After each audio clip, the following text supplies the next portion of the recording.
Good morning, everybody. Everyone see me? That's a good start. I'm glad I'm not stood next to Martin for the entire presentation. I may start to get a complex. Firstly, I think it would be right to introduce myself. My name is Mark Cox. As Michael Cott rightly said, represent a company called Micron Biosystems. It's not going to be a big plug, or I could give you a big plug if anybody wants it. No. Moving forward to the next few minutes, this has proved a very popular section of the Large Herd Conference for some time now. The Pharma Panel is your opportunity to ask questions of people that have been there and done it in real time. And this year we've got a very international flavour. Obviously Martin joining us from Swiss extraction, now living in Germany. David joining us, a Northern Raider coming down from Scotland. We have Steve Jones, farm manager at Bridgewater College. He's a Welshman, but he's moved to God's country down in Somerset. And finally, Richard Marsden from England. Big cheer from all the English people. No, there are not too many here, obviously. So how's this little session going to work? As you can see, Warwick has a roving mic to be able to ask questions. What I'd ask you to do is just jump up and down, wave, make any sort of sound you like, and it's a bit like question time. I'll pick someone from the audience, okay? Ask your question. It reminds me of when I was at university, the first thing my lecturer said to me, he said there are no bad questions, but there are plenty of short answers, okay? So have confidence. Has anyone been to an auction of promises? Okay, what generally happens is the auctioneer, if there's a slow bid or something's not selling, is they pick on the people they know, okay? So I suggest for the people that know me, they get a question in their mind now. I'm looking at Hank and a few other people, because if we're a bit slow, I should just pick on them, and particularly if you're a Micron member of staff. A failure of a question means instant dismissal. Okay, so let's get the show on the road. What I'd like to do, obviously we've heard from Martin and David, but I'd like to just ask them to give a brief overview in terms of the business, particularly our new members joining the panel, and then perhaps just tell us briefly what you think your biggest challenge is to your dairy business at this time. Thank you. Probably the biggest challenge at the moment for my dairy business is probably slurry management. We are in a area of high tourist activity, so we've got to be very careful when we spread and don't spread. Hello, I'll give you a brief introduction to what I do. I'm a farm manager of a college.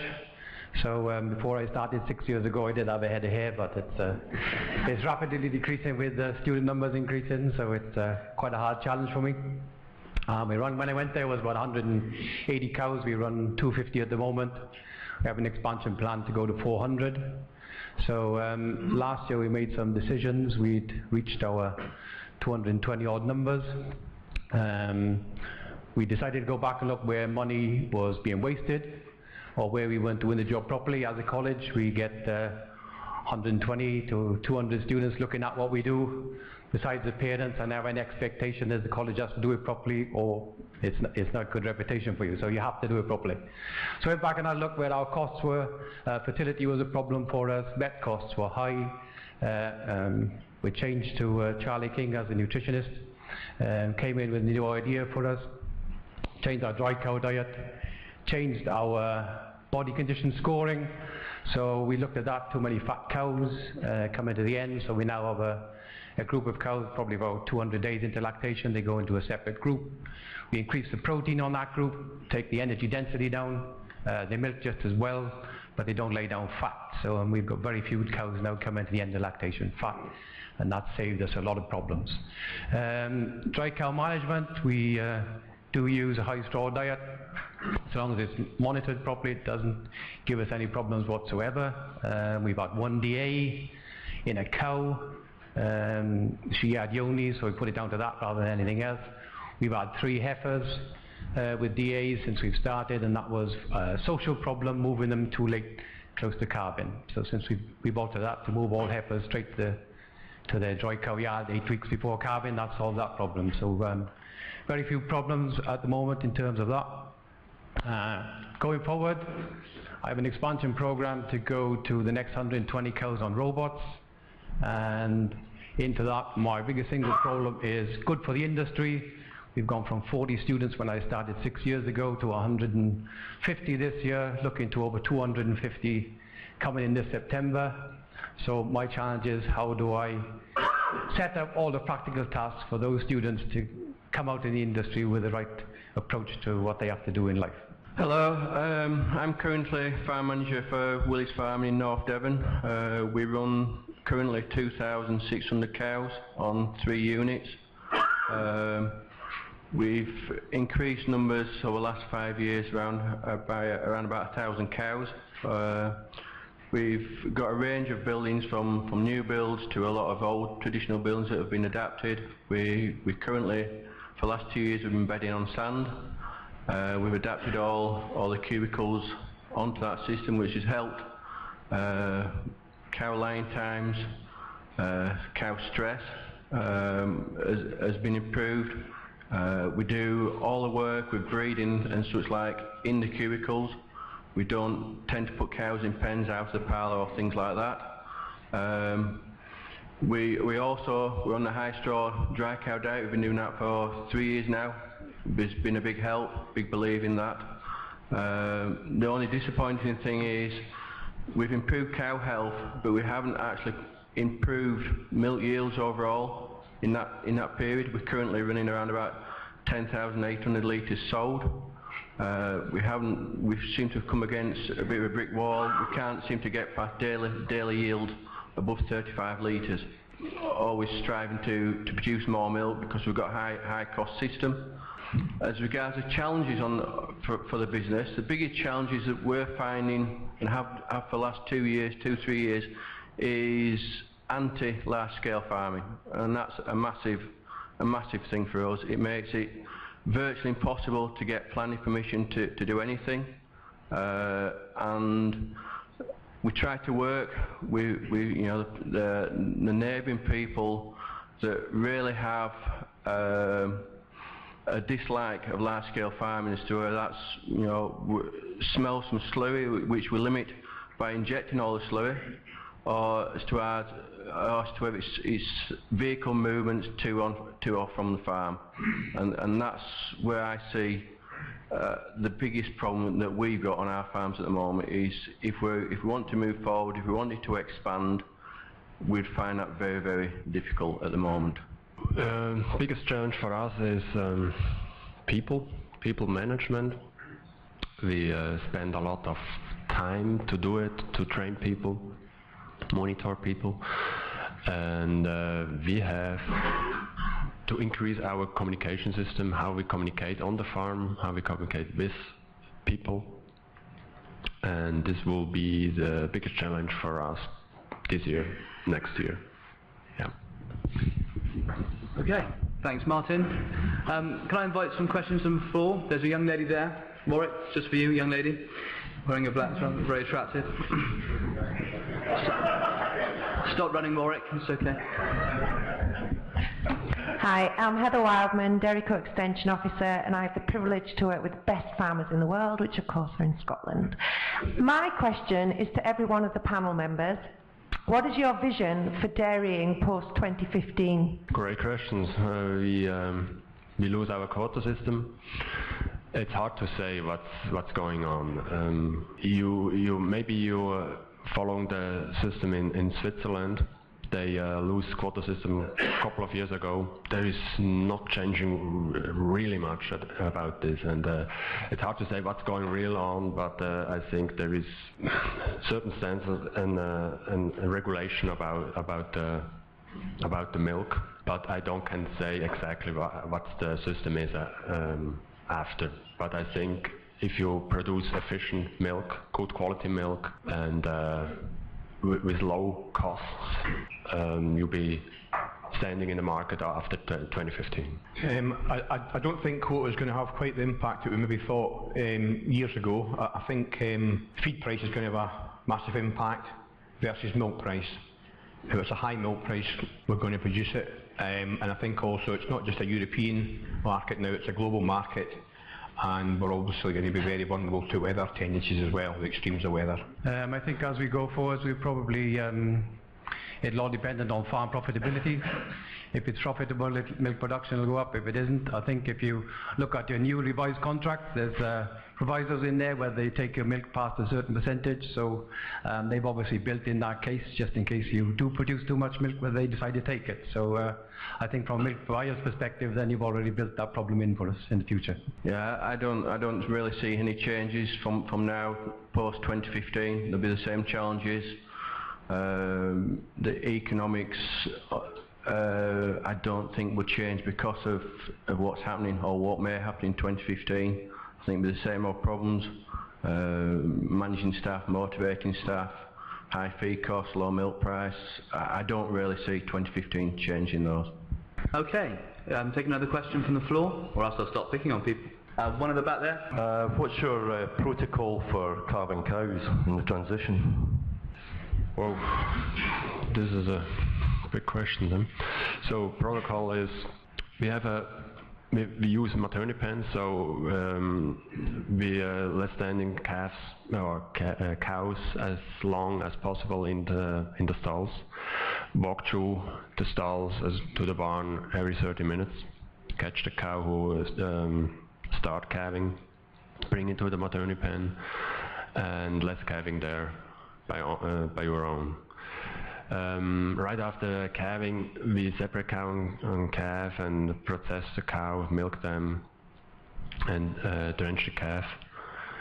That's more or less the calving protocol. So, and then we go forward with fresh cow monitoring every day, temperature, ketosis, rumen activation. That's the protocol in a short way. We would remove the calf quite quickly away from the cow. We never let calves suckle the cow. They're always tubed or fed manually. And that's really from a sort of UNI's protocol point of view. Every calf has to get 4 litres of colostrum in the first 4 hours, and the heifers don't get any drenches, but second lactation up, they'll get a chance to drink 25 litres of a drench with a bottle of calcium in it. All our cows for the dry cow period are kept in one group. They calve in a straw yard. They move the small pens and then move through there. Depending on when they calve, the calf will come off. The cow will go to milk. They then go to a hospital group where if everything's okay, we wouldn't expect them to be there more than 48 hours before they hit the main group of cows. The least amount of times we can move them, the better. We found that works much better for us than keeping them in separate groups.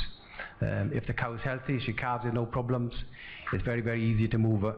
Simple, easy systems, and that's how it works. And it works very well for us. Yeah, we keep the dry cows in sand cubicles as a single group. They don't move. The day they go dry, they go into that group. They stay in that group until they're actually calving. Then they will be moved into a sand pen. They'll be milked within 2 hours of calving. We don't tend to tube the calves, but we bottle all the calves, and the rule is 6 litres in 6 hours. We try to make sure that those cows don't stay in that sand pen a maximum of 12 hours before they then go into a fresh cow group. What we have found is that they tend to go into a large fresh cow group on the 2 main farms or the 2 larger farms. That fresh cow group, it will be 150, 160 cows, and generally will be overstocked. We've tried understocking, we've tried putting smaller groups, more cubicles than cows. Does not tend to work as well for us. I'm not really sure why. So we do tend to overstock cows in general, and so we do also with the fresh cows. And we don't do any checks after that. We don't do any 5-day checks, 10-day checks, or any drenching. We find that if we get the dry cow diet correct, fresh cows look after themselves, put them back into a normal size group, normal size environment, and don't seem to have too many health problems on that front. First of all, boys, he's happy. Because if I was going with what Gordy's been talking about, I was looking at you, you look stressed. Right? You're out of the normal environment. Yeah, exactly. You're out of your comfort zone. I just thought, looking at you, I have found this job can be very stressful. Can you share with us what stresses you the most and how best you deal with it?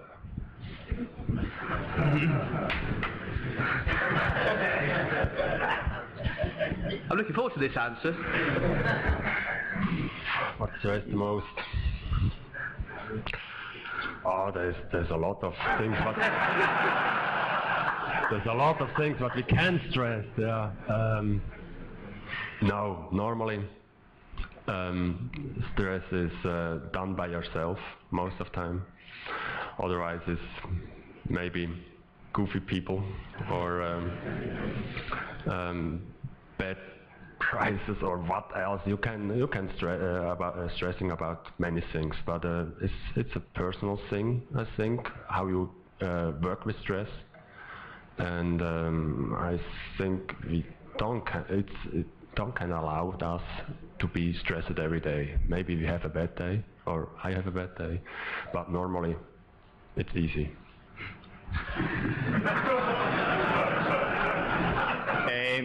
We actually talk about this quite a lot. I think to a degree, as you get more cows, you're stressed, you almost become immune to the stress levels, and you just manage it and you try and turn it into a positive. And I think you get more respect from the staff round about you if you don't let the stress get to you, if you feel like you're managing it. So I try and turn it into a positive if I can. I don't always do that, but I have to run away sometimes. For me, it's probably Students? Yeah. I'm a big believer in having a simple system, and my pet hates to do something twice, so I want to do it once and do it well, and I never want to go back to it. So I think with students, you have to accept that sometimes you got to do the same things over and over again, and that can get a bit stressed. So it's best to walk away and come back when they're out of sight and you cool down, sort of thing, really. I'm a big believer in make them do it properly. So if they haven't done something right, we will. I'll give you an example. They don't clean the beds off in my cubicle shed properly. It's not the one bed that is dirty, they'll brush the whole 250 and start all over again. Even if I got a waste of sawdust, they'll never do it again after. So my stress level goes down a little bit after I see them do that. So.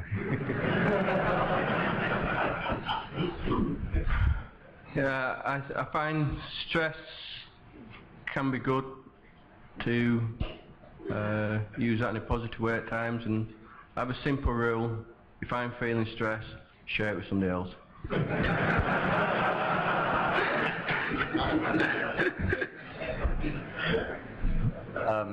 Could I ask a question? Could each of the panel tell us how long they milk for in the day, how many cows the speed that they're putting cows through? You mentioned, Martin, that you put a limit on time that they can milk. What is that time limit that you put on? And just how well you use your parlour. We know that you use yours exceptionally, but how many hours a day are you actually milking? We use the main parlour 24 hours a day, so we work that we have enough time to clean it 2 times a day, but it's not always possible. So the milk shift goes 11.5 hours per shift, and that's also the goal. So a parlour have to run 24 hours a day. When it's empty is time who costs you money. So I don't like to have a too big parlour on the dairy. They have to be running 24 hours. We put 210, 215 cows per hour to this barn. That's 5.2, 5.3 rounds per hour. I become this idea milking by time from a good friend in the States. He ran this many years, and he told me that's really a big benefit in getting efficiency. And I think, okay, that's my bottleneck on my dairy. I try to become this more efficient by the parlour, because we don't have much change to build new ones. it's an expensive thing, and we try to become this parlor as efficient as possible. And now, for me, it's getting a sport to do it. How many cows I can milk properly in this parlor. And my herdsman is also today in the audience, and we discussed last night what possibility we have to get more cows to the parlor. And we found another 20 to 30 minutes to milk another 100 cows. And that's the major thing what we do. We look every day what kind of possibility we have to bring more cows to the parlor. And when we milk 3 times a day, we have the limit by 6.5 minutes. And now when we switch to 2 times a day, we give him half a minute more, so we milk 7 minutes per cow. And that's fantastic how quickly the cows like this and find it normal. That goes 1 or 2 days and everything is okay for the cow. So that's a real benefit for us. We're probably underutilising our parlour. They both run for about 9 hours a day at the moment. Probably going forward that'll keep up to 12 hours. So the parlour's not the bottleneck. I would agree totally. We are underutilising our parlour. There's no reason why it shouldn't be running for 23 hours a day, but that's not the situation at the moment. For us it's slightly different. So we can milk with 2 herdsmen in there in 200 cows in an hour and a half. The usual time for us is probably 2 hours.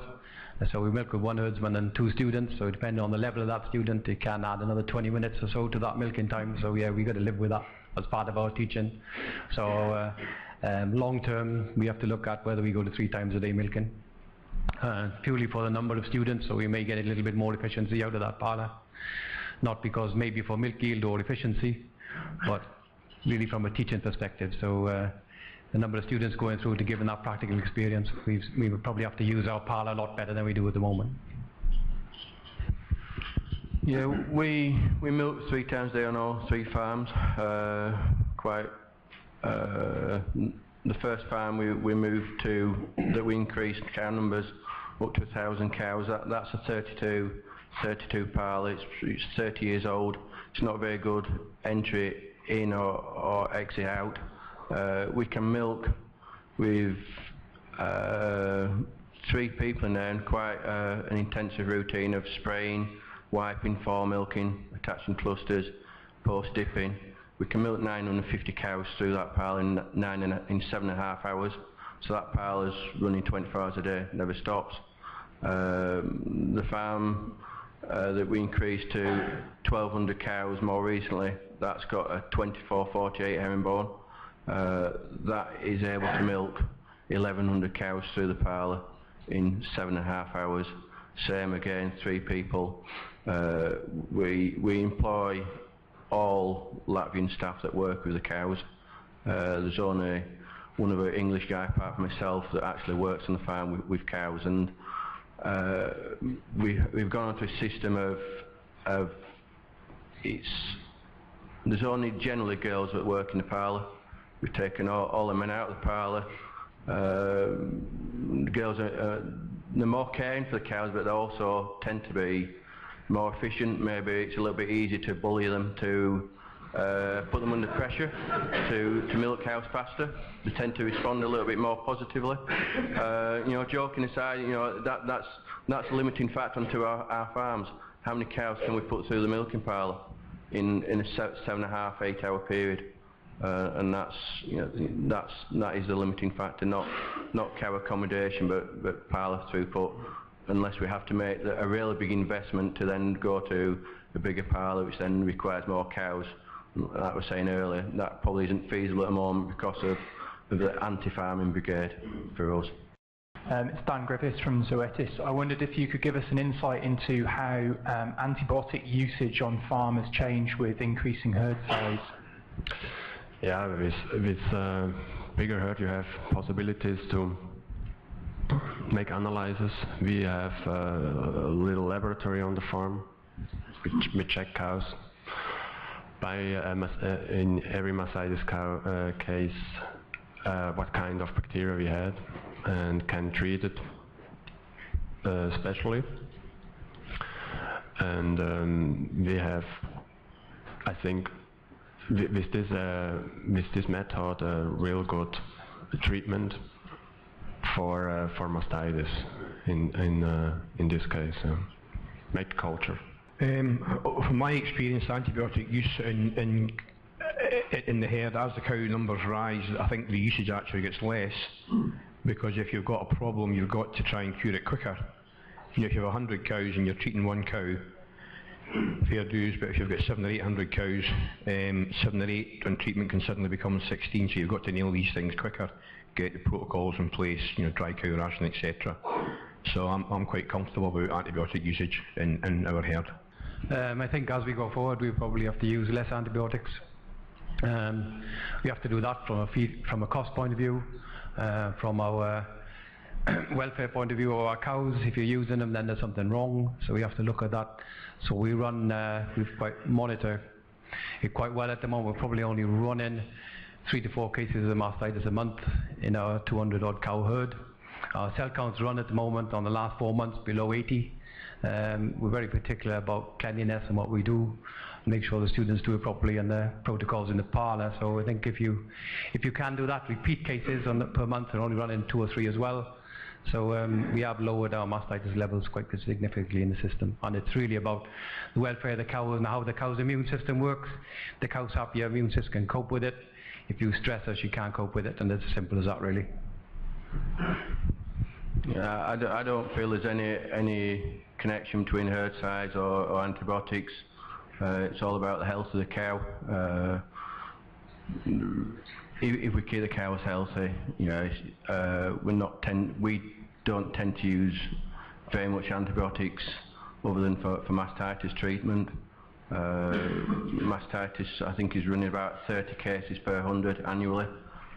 Comfortable with that, always striving to reduce that. Be nice to have 0 mastitis. So whether we'll ever get there in the future, I don't see that. But as regards treating, you know, sick cows,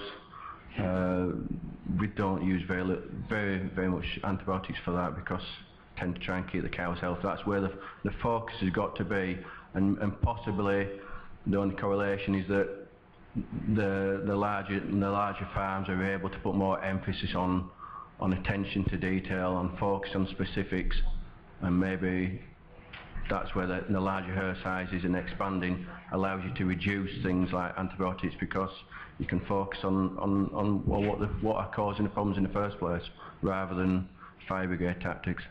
There's one question, Alberto from Italy, on the health and feed management of calves in their first 90 days of life, and also any strategy for vaccination of calves. What do you do exactly? First 90 days, we make a fresh cow program the first month, first 30 days, including these things that I taught before, temperature, ketosis, etc. Then we start pre-sync with 34 days and again 48 days. So that's the treatment, the general treatment in the first weeks. Vaccination programs we use the vaccines against IBR, BVD, and in the dry cows for Rota, Corona, E. coli, and that's it for vaccination. Fresh cows are checked weekly, and if their temperature's okay and they're clean, they'll join the main herd.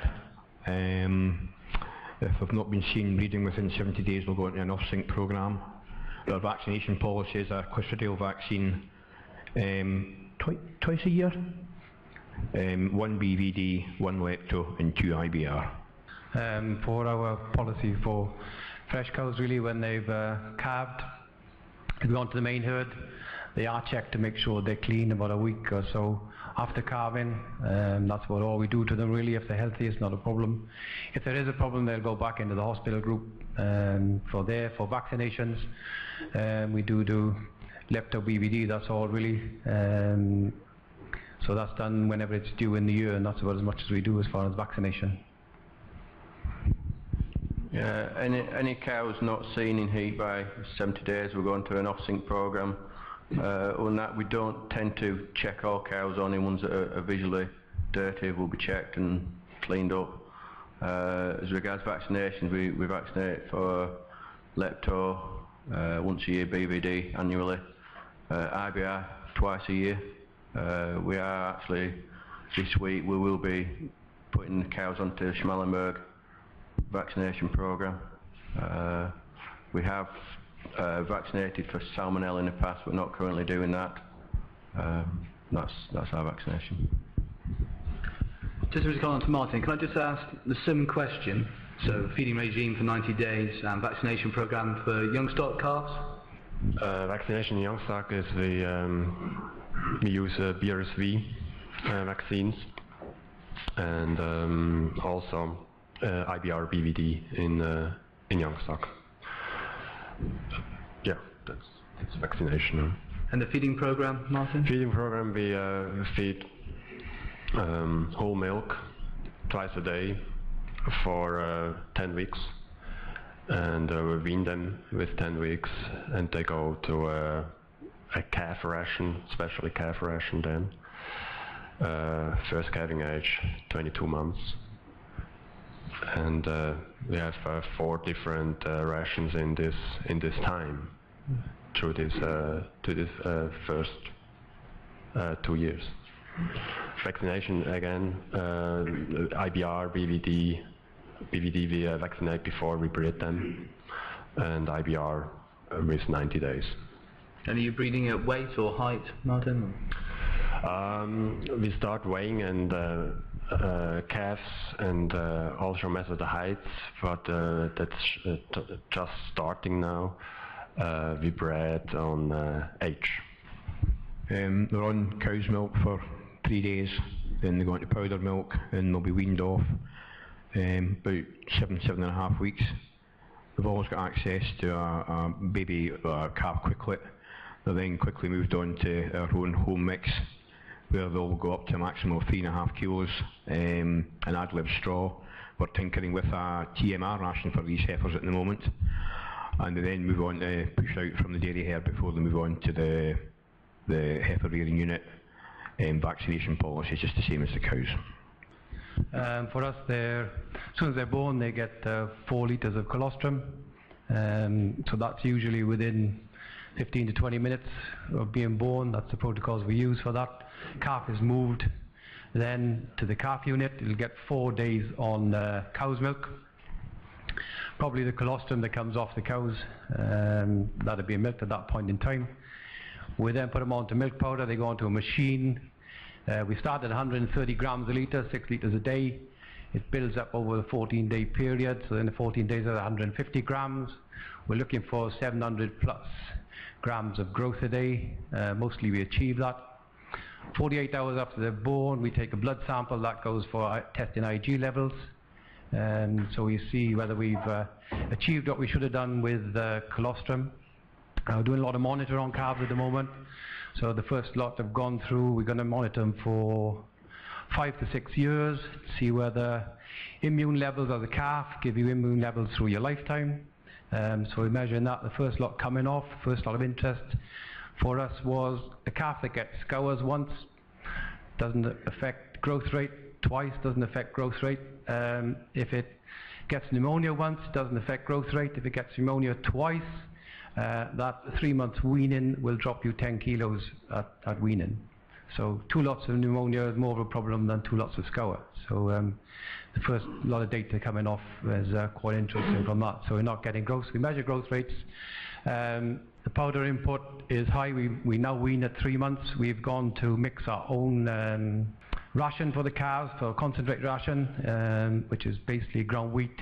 We use soy in that, a little bit of rape meal, and some high-pro molasses. And they're eating about 3 kilos of that a day at weaning. The interesting thing is at about 10 weeks, those calves have stopped taking milk out of the machine, although it's available to them. So their rumen development has achieved what we expected it to.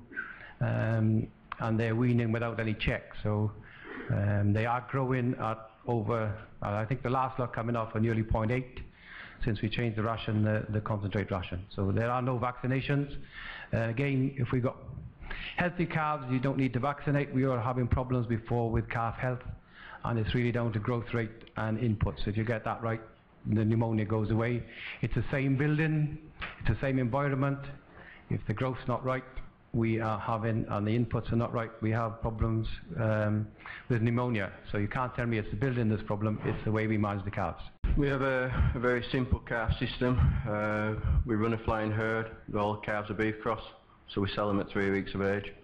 But prior to that, the only management thing is that all calves, as I said a bit earlier, all calves have got to have 6 litres of colostrum 6 hours, because although we are selling the calves, we want people to come back and want to buy the calves from us, because we do rely on local farmers that come and take the calves away from us direct off farm, and that's a big thing for us, that they want to come back.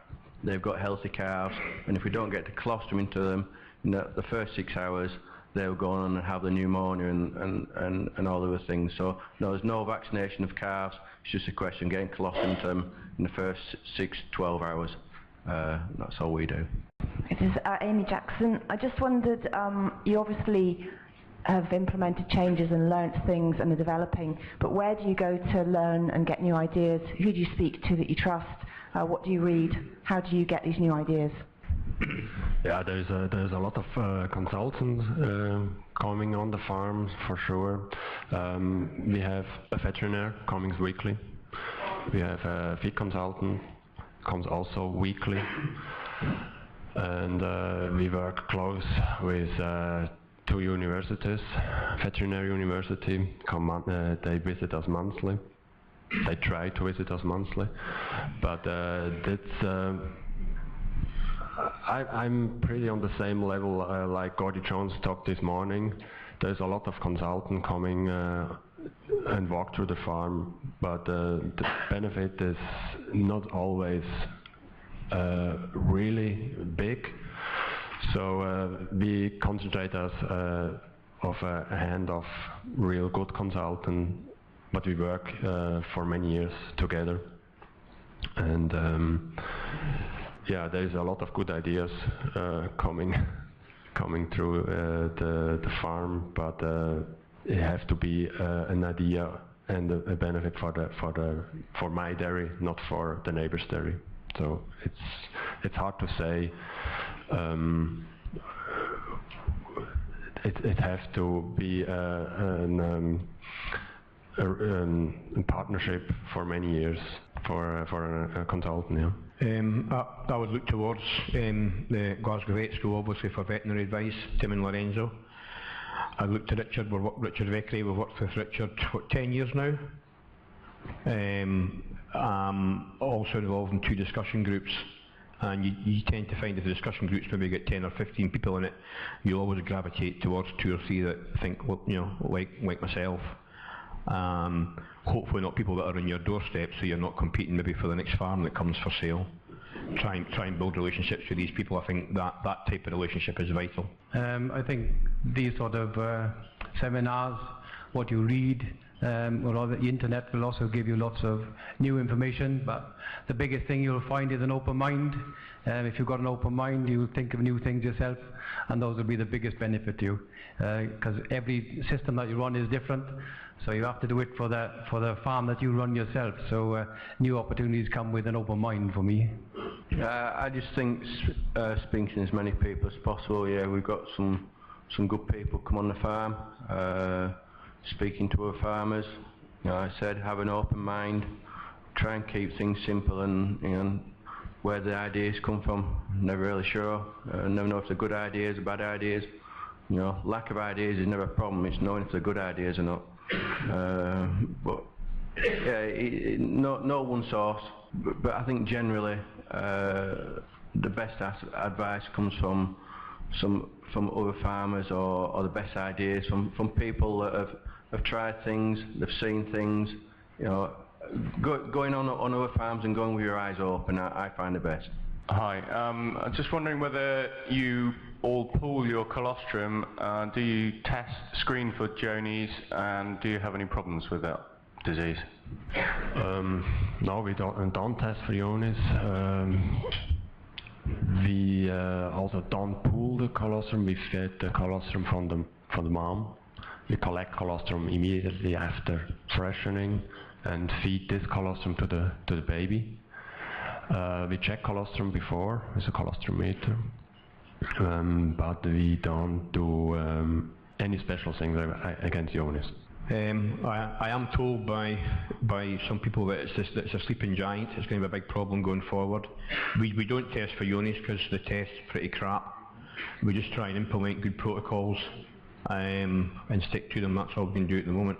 I wouldn't like to hold my hand up and say we're Johne's free, but we don't think we have an issue with it, but we just try and do what we can. We have tested for Johne's now for probably about 18 months. We initially identified 6 cows in the herd. So I think 3 of those are gone and 3 of them are due to calve, and they will go. The interesting thing is there are some more coming through. What we have noticed is, because we weigh all calves at birth, the cows that have come through now, the second lot are those calf birth weight are 10 kilos below normal. So obviously the cow has no signs of Johne's, and you would have probably put it down before. It's just a cow that's got a small calf. So she's obviously not doing that. We also picked up another 2 cows in their previous lactations, and she's doing the same thing this time. She gets mastitis for the first 3 months on and off. She's come back this time as Johne's infected. So we wouldn't have put that either down to her. She gets through, she gets back in calf, does about 11,000 litres of milk, not a problem. She's going to go on the cull list. So we look back at the records and find certain cows that are not doing. We have got a problem in the herd, but we don't for colostrum. As we've identified the cows, they're identified with red tags. The daughters of those calves are identified with orange tags. Anything that was born before we started testing 3 days to 4 days after as a heifer has been identified with an orange tag, and those calves do not get milk from those cows. So we have a screening sort of system in place, and hopefully we can get rid of it in the next 4 or 5 years. Yeah, we don't pool colostrum. Everything the cows receive direct from the mother. Obviously, because we're running flying herd, we're buying in all our replacements. We don't have the control over the Johne's eradication, but we aren't finding that Johne's is so much of a problem as it used to be. Definitely less cases more recently. But I would probably put that down to the fact that since we've got healthy cows at calving and transition, we don't get the number of cases of Johne's that we used to do. So I think it's partly a cow health thing as well. Could the panel tell us what their digital dermatitis protocols are, or if they have a problem with it? What do they find the most use? Well, for sure we have. That's pretty hard to don't have it. For sure we have to clean alleys, be dry and clean, and do also 2 times a year foot trimming, all the cows, and use foot bath twice a week. We try and keep our young stock free of digi, because we tend to find that if an animal gets digidermatitis, there's a higher incidence it's going to return at a later date. So young stock will get foot bathed probably on a monthly basis. Milking cows, we foot bath for 1 batch each milking, so they're getting done daily on formalin and copper sulphate. We've foot bathed once a day for the milking herd, and all the young stock go through twice a week as well. So we do any cows that showing bad signs of it, or any sign of lameness, then they are picked up and treated individually. The interesting thing we have found, when we get the diet right, the forage is correct and everything is going in properly, when we treat it and it goes away, when we make a mistake, our forage is not right, intakes are not right, it doesn't seem to affect milk yield, but we may have subclinical acidosis in some way, and the cow's immune system is down again, and we have flare-ups of digital dermatitis and soil ulcers. So again, it's about healthy cows. If you can get the cow's immune system to work, there's not much point treating it. the cow's immune system is down, then it just flares back up again and away you go. So you have to get the cow right. Yeah, we just put all milking cows through foot bath once a day, and that's just a 2.5% dilution of formalin. It's the only product we use. What would be the best and the worst single management decision you've made in the last 6 months? Last 6 months we had a bigger fluctuation in people. That was a bad thing for me, because that's always a costly thing, and then we become a little bit of stress. Best and the best and the worst. We have just good ones. No, both of them. Yeah, we lose good ones and not so good ones. Best decision was changing milk buyer. Worst decision was not sacking somebody 4 months ago.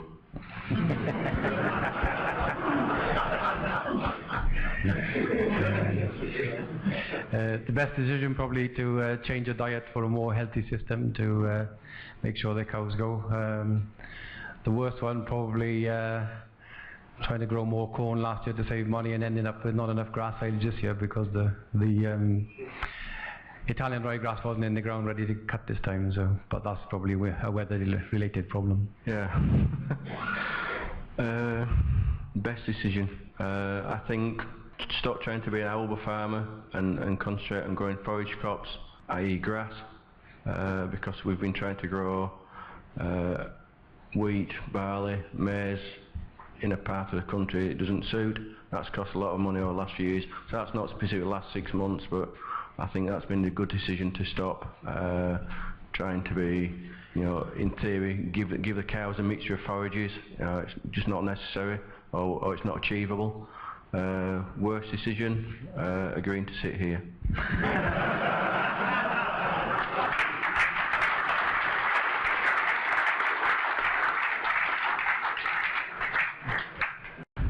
Zahra, VVS Czech Republic.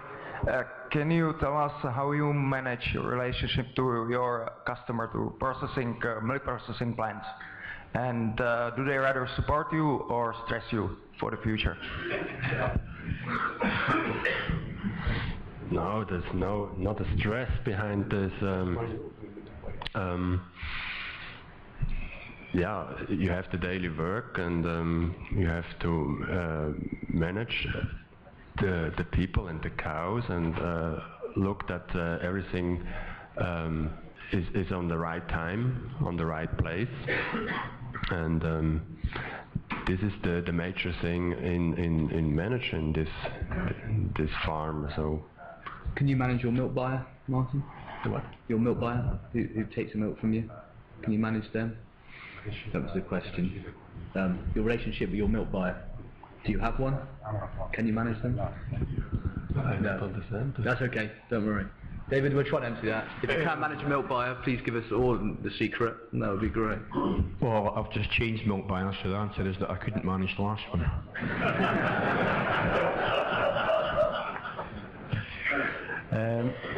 I think long term is probably a difficult thing to manage a milk buyer, but I think as dairy farmers at the moment, we have the opportunity to manage them if we want to. The opportunity there is to walk away from your contracts, and I think that if we stick with them, if you're not happy, there's plenty of people at the moment looking for the milk, so the time is to say walk away and start again with another buyer, because if you continually stay there, if you're unhappy, they know they've got you, so you have to use your power while you've got it. When you haven't got it, there's no point walking away at that point. So I think as a collective group we can do it. It's a difficult thing. They want the milk at the moment, but they're also not willing to pay for it, not the full cost of production. So I think you walk with your feet if you're not unhappy. I can't manage the milk buyer. He's also the guy that employs me because he owns the farms. And yes, he causes a lot of stress. We have one question from the Italians at the back of the room. Hello, another question from the Italian participant is about paratuberculosis. What's your approach to paratuberculosis, and what's the impact of the disease on large herds? That's what we've had already. It's a big thing.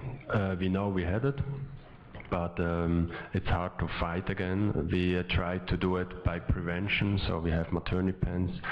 We take calves right after birth from the mother and do a lot of cleanness. So we fight on this side. We don't test.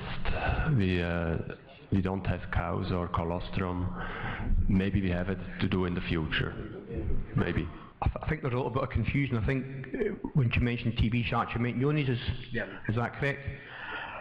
We spoke about it before. It's just basic protocols. I don't believe we should test for it because the test isn't reliable enough. I don't think it's a major issue for us at the moment, but we do what we can to try and keep it out the door.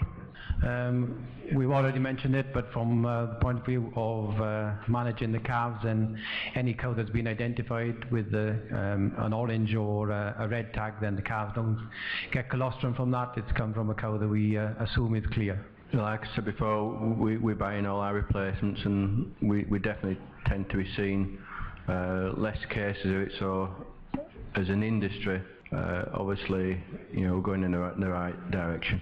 When your investors started this huge expansion in Newton, what was the sort of price of land? I realise it was a consolidation of the two countries there. What was the price of land your investors were facing at the start versus cropland where you are now? Could you do it again now? Everyone hear the question? The question was the price of land. It's not so easy at the moment because we start with 5,500 euros per hectare and move now to 25,000 per hectare at the moment. So that's a little difference now. Huh? So we start on the right time, on the right place. It's only for Martin, so yeah. Okay, just one final question that Warwick was keen. Can just everyone tell us very briefly what their pregnancy rate is at the current time? Pregnancy rate is 26%. 24. We're running at the moment about 35. Pregnancy rate varies on the three farms. Varies from, I think, pregnancy rate isn't something I rarely use. I think the worst farm is currently 19, and that's on the back of having Schmallenberg, and the best one I think is 38. Well, that concludes the farmer panel. It just leaves me to thank Martin, David, Stephen and Richard. Just a quick word from me before we go. It's not often we get the opportunity to thank the organisers, particularly Warwick, Richard and Andrew from EBVC, who put a hell of a lot of work into putting this on, getting the speakers here and bribing and cajoling people to go onto the farmer panel. Let's all just give them a round of applause for a few minutes.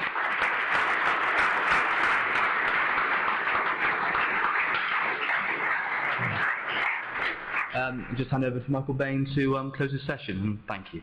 Okay.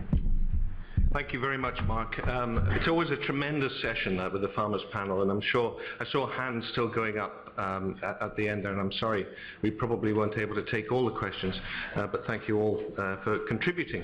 And on your behalf, I'd just like to close this morning's session really by thanking all the speakers that have addressed us today, contributors, as well as sponsors, and everybody in the room that's asked a question.